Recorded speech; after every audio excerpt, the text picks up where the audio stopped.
All right, I've officially hit record. Let's record. Go for it. Hello, and welcome to the Rock and Roll Podcast. I am your host, John Harris, and today on Rock and Roll Podcast, we have Skinny Knowledge. They have a new album called Don't Turn on the Lights, which was released on March 5th. And right now I'm being joined by Andy, Mr. L. Smooth, Andy L. Smooth. Share some more information. Hello. Share some more information about what the band has got going on about this release. So, Andy, welcome to the show. Hello, how you doing? I am fabulous. How are you? Yes, very well, very well. Good. As well as can be at the moment. Mm-hmm. But I hear it snowed. Did it snow where you're at? Not where I am. We're on the south coast of England. But the rest, pretty much the way it works where I'm from in Bournemouth, the rest of the country gets snow and we never do. So we're like the last to hear about it. So no, we had like the tiniest bit when we woke up a couple of days ago, but it was more like someone had just gone around with a white paintbrush, to be honest. That was about it. So okay. Yeah. Huh. Okay. Well, we're in a cold snap right now. For Canada, a cold snap means that it's currently minus 40 degrees Celsius. Oh. I'm struggling to go out and take the dogs out, and it's only like 0. So let alone minus 40. That's insane. That's a crisp summer morning, my friend. That's a crisp summer morning. I know what you're thinking. You're thinking, keep me out of it. Well, just use your imagination, Andy. Yeah. So actually, true story, a couple of things. First thing is when you first came on, I was like, he looks like the music video. Which, I mean, it is you in the music video, so I don't see why it wouldn't, but yeah, that is you. And the other thing I gathered from the music video is I could just tell, like, we would have a good interview because you seem like a good group of guys who have a sense of humor. Yeah, I think the new video for Keep Me Out of It was definitely, it was just a bit of fun. I kind of take like Dave Grohl's ethos on music videos. They're basically, he says they're just candy commercials. So it's just something for people to watch. And rather than it just being, we're just going to watch a band playing a song, I just thought, let's do something a bit different, something that people can laugh at and just not take yourselves too seriously. I think too many bands go out and do these videos in big warehouses and in a forest and stuff like that. And it's like, it's just everyone does that. Like, let's dress up and look stupid. And people are more likely to want to watch it because we're just a bunch of guys doing stupid stuff. Mm-hmm. Yeah. If only the warehouse singing into light bulbs and forest wasn't such a successful platform, Andy, because people have been singing into light bulbs since the day MTV turned on. And maybe that's why we're going wrong. Maybe that's why we're not famous yet, because we haven't done the yeah. I don't know. Well, you did say not to turn the lights on, so there goes your light bulb. You could have a light bulb that isn't on, and you're like caressing it, and you're like, don't turn on, don't turn on. Why aren't we turning on the lights? What's going on in the room? It's actually, sorry to correct you, it's actually don't turn out the lights, not don't turn on the lights. Don't turn out the lights. Sorry. So then the lights are on. So they're like, don't turn off, baby. We'll just erase everything that happened already. Okay. Probably pressing it so much if it's on because it's probably pretty hot. Probably. Unless it's modern technology that doesn't get hot, and then unless it's one of those LED ones, yeah. Yeah. No, I think the album is named Don't Turn Out the Lights, which is the name of the first song. I struggled for ages to come up with an album title because I wasn't sure whether I wanted it to be the name of the song or name of a song, or whether I wanted it to be like a lyric from a song or just something completely random. But the more and more I thought about it, and I thought, don't turn out the lights. And it's kind of it sums up, it's kind of, the whole album is based on like just not losing that hope. Because it's kind of written at the beginning of lockdown and a little bit before, it's kind of like tales of like adolescent life, like young adolescent life, and that kind of constantly like trying to reassure yourself, constantly like feeling like you're being judged. And it's just like, don't turn out the lights, just don't lose hope, don't lose faith, like believe in yourself, that kind of stuff. So I guess we can go with that. Mm-hmm. No, it makes sense, because one of the things that I heard as a Canadian was Simple Plan. And I know you guys aren't really going for like Simple Plan, or at least maybe not yet. But I really got that just like pop punk. We're here to have fun, but at the same time, I'm really mad at my dad. Yeah. I hope he's not listening. I hope he's not.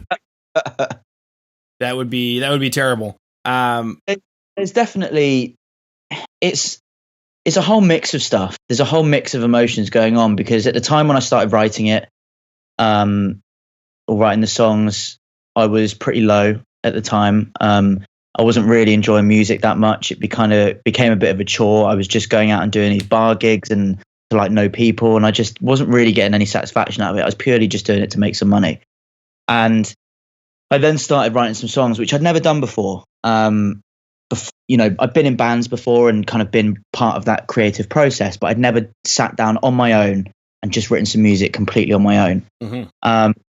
And it all just kind of, all these emotions just kind of came flooding out, and all these, I find it very hard to write songs about like fictional experiences. Like, so it's all like, most of the stuff that I've written about is stuff that has happened in my life or how I'm feeling or something like that, because I'm very literal. I like to explain how, like, what's going on in my head. I find it a lot easier to write when I know what's going on. Mm-hmm.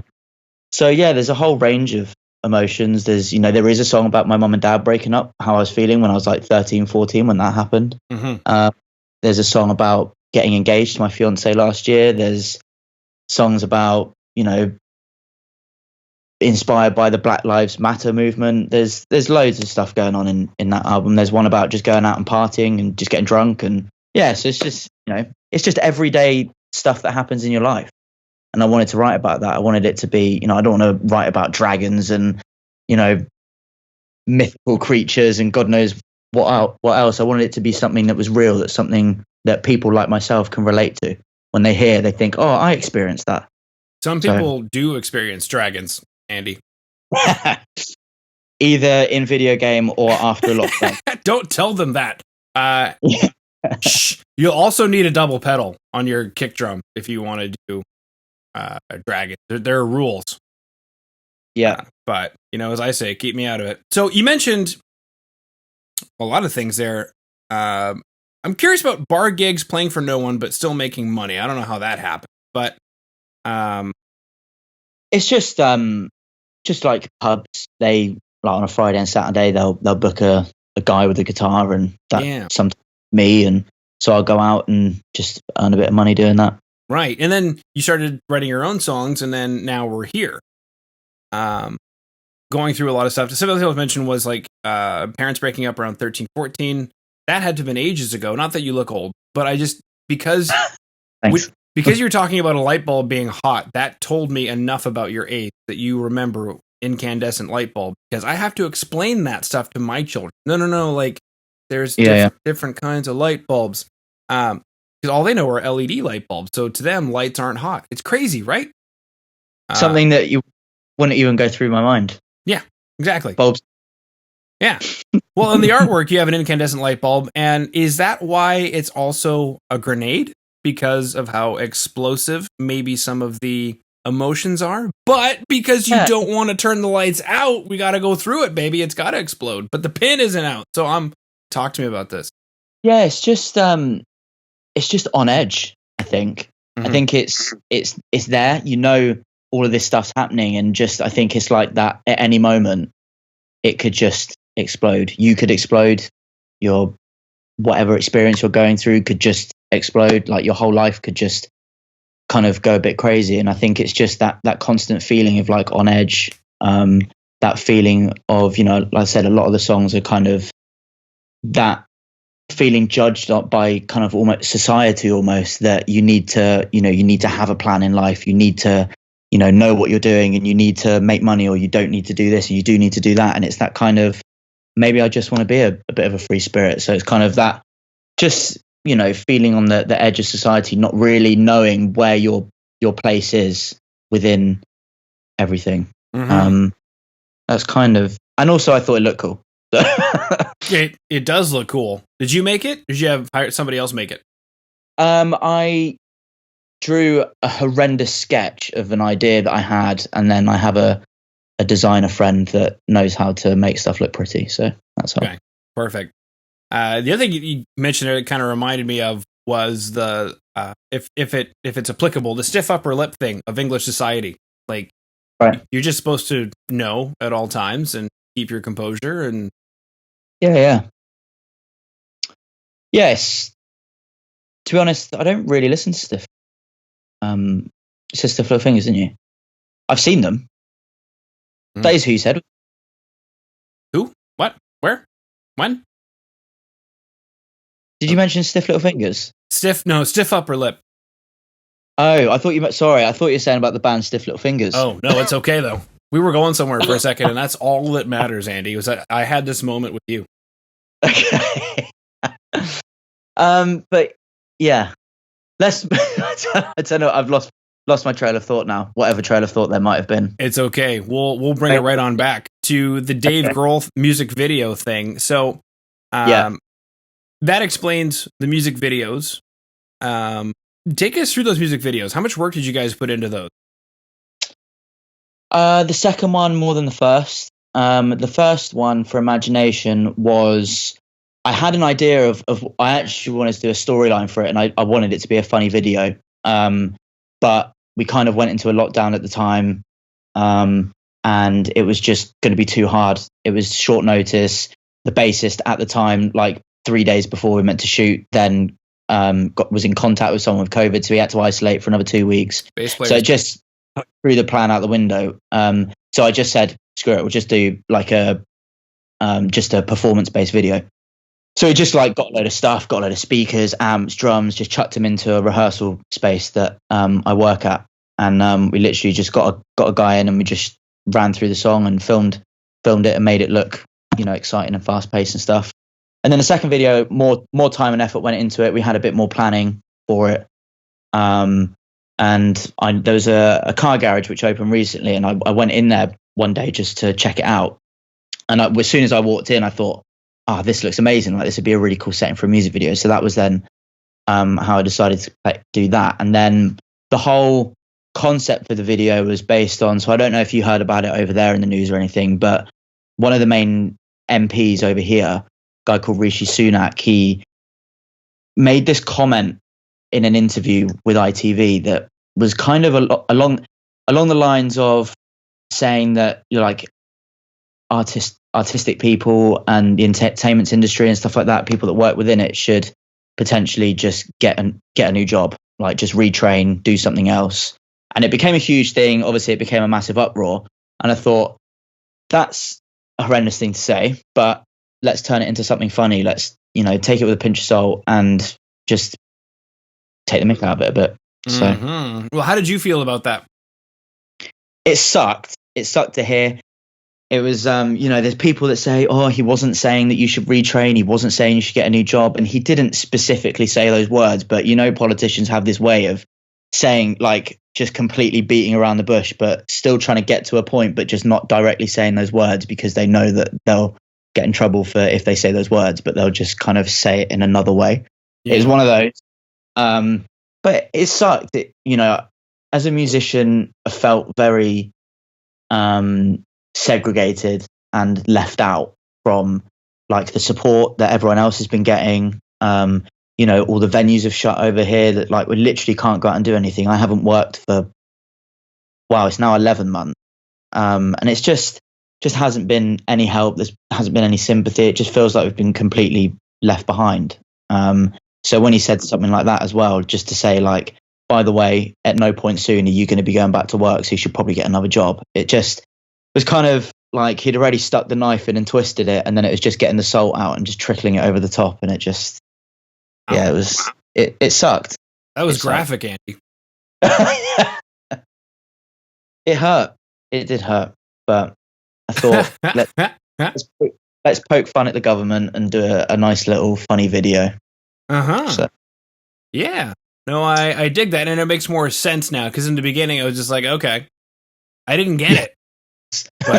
But now I get it, Andy, and I'm actually really curious as a gear nerd. I noticed you've got some really nice gear. Speaking of not working and not having any money.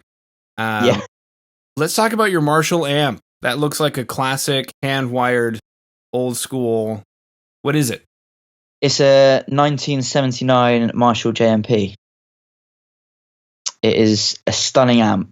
And it was actually, so my mum works in an auction house, and occasionally they get some really cool like vintage gear come in, and it just came up, and she didn't tell me, and she just bought it because it was a good deal. And then she was like, "Oh, here's this amp," and I was like, "Cool, thanks, mum." Yeah. Crazy balls. Now, the sound on the record is, wait, where? Show me. Where? Ooh. I was just saying, I've literally just bought a drum kit today. Yeah. When you haven't been working for 11 months and you need support, what you need to be doing is buying drums. Exactly. But you do need firewood. It is 0 degrees. Cool. So, that was dark again. So, the sound on the record is absolutely incredible. I love the drum sound. It's like a perfect drum sound to me, especially for the record. And the guitars obviously sound great. What we're seeing in the music videos, is that what's ending up on the record? The JMP was on the record. The drums, no. That was my Ludwig that Charlie was playing. It was a Ludwig Classic Maple that I had, but I actually used a 70s blue and olive badge Ludwig when I was in the studio, which was awesome. That was a really cool kit. Proper Bonham. I think it was a 24 or 26 kick and like 13 rack and 2 floors and stuff. It was an awesome sounding drum kit. And I had a Gretsch bell brass for a snare. So we used that. Drum sound is really important to me. Being a drummer, it can make or break a record for me. Like I love a good drum sound. I think guitars and bass and stuff like that, vocals, like as long as you got a good mic, you got a good amp, you can kind of just record it. And even like amp simulators nowadays, you can get really good ones that still sound really good.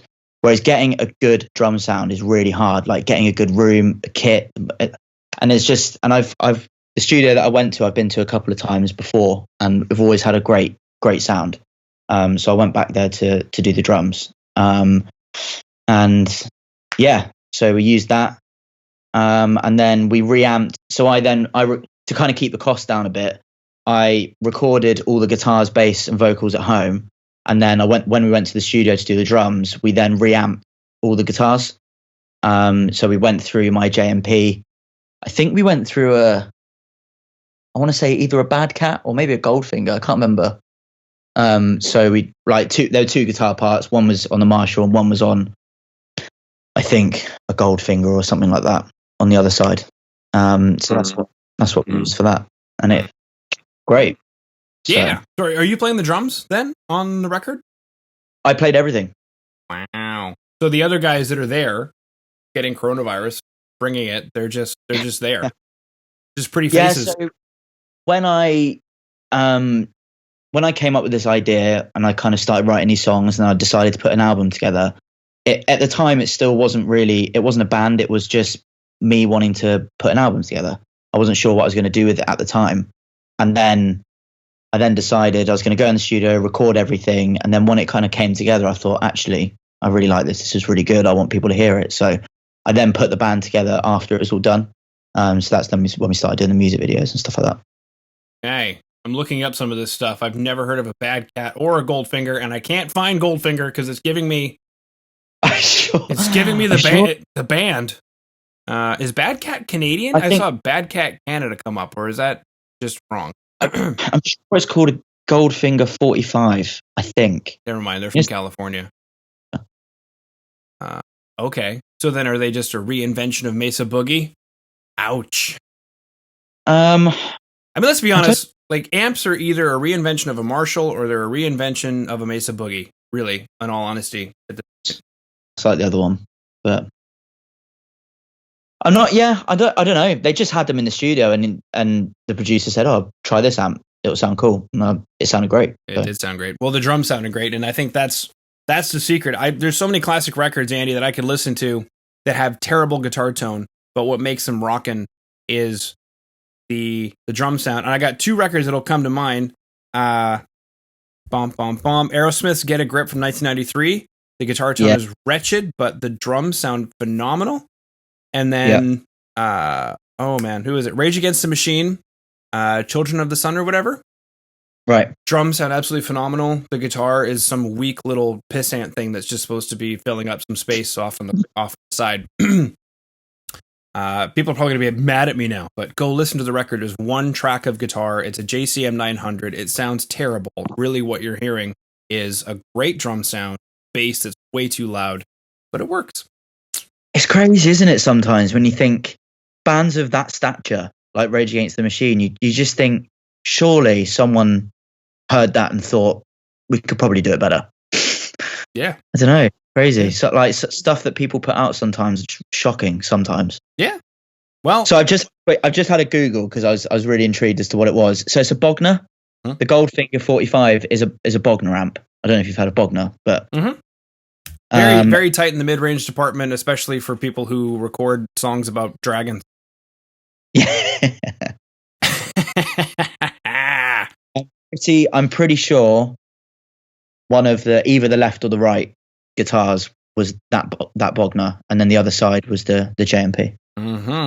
Okay, I'll have to give the record a listen, but that was the first thing I heard when I listened to the record was incredible drum sound.